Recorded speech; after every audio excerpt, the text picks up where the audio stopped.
90% মানুষ এআই বা চ্যাটজিপিটি দিয়ে পিকচার তৈরি করে সেটা ফেসবুকে আপলোড করেন। ফেসবুকের নতুন সেটিং এসেছে, এই যে দেখেন কলমের মতো অপশনে চাপ দিবেন, এখানে দেখেন আপনাকে ফেসবুক নিজে জিজ্ঞেস করতেছে এআই ক্রিয়েটর, এই কলমের উপরে অপশনে চাপ দিবেন। আপনারা চাপ দেওয়ার পর আপনার যদি এআই দিয়ে পিকচার তৈরি করে ফেসবুকে আপলোড করেন অথবা চ্যাটজিপিটি দিয়ে এখানে ইয়েস দিয়ে আপনি সেভ করে দিবেন।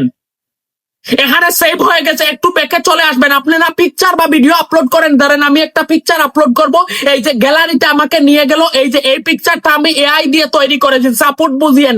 আমি নেক্সট এ চাপ দিব, এখানে নিচে দেখেন ফেসবুক আমাকে জিজ্ঞেস করছে আমি কি এআই ক্রিয়েটর, এড এআই লেভেল, আমি এটা অন করে দিব। আপনারা অনেকে চুরের উপর বাটফানি শুরু করেন, এআই বা পিকচার চ্যাটজিপিটি দিয়ে পিকচার তৈরি করেন অথচ ফেসবুককে অবগত করেন না, এজন্য আপনাদের মনিটাইজেশন সাসপেন্ড হয়, রিকমেন্ডেশন সাসপেন্ড হয়। আপনারা এই দুইটা জায়গা থেকে ফেসবুককে অবগত করবেন, না হলে কিন্তু আপনার উপর কেয়ারফুল গাইস। এই দুইটা জায়গায় ফেসবুককে অবগত করবেন, আপনার কোনো সমস্যা হবে না। আপনি এআই বা চ্যাটজিপিটি দিয়ে পিকচার তৈরি করেন, আমি আপনাদের পায়ে দর্শী ভিডিওটা সর্বোচ্চ শেয়ার করে দিবেন, আরেকজন দেখলে অন্তত উপকৃত হবে। আপনার পরিচিত একজন, যারা শেয়ার করবেন আপনাদের কিন্তু ফলোয়ার বাড়বে, ওই যে শেয়ারের কারণে অন্য কেউ আপনাকে ফলো করবে, এত সুন্দর ভিডিও শেয়ার করার কারণে। যারা শেয়ার করবেন আপনাদের পেজ বা প্রোফাইল আমি ফ্রিতে রেখে দিব, আর একটা কমেন্ট করে দেবেন প্লিজ। আমার উপর কেউ যদি রেখে থাকেন আল্লাহ কাছে আমাকে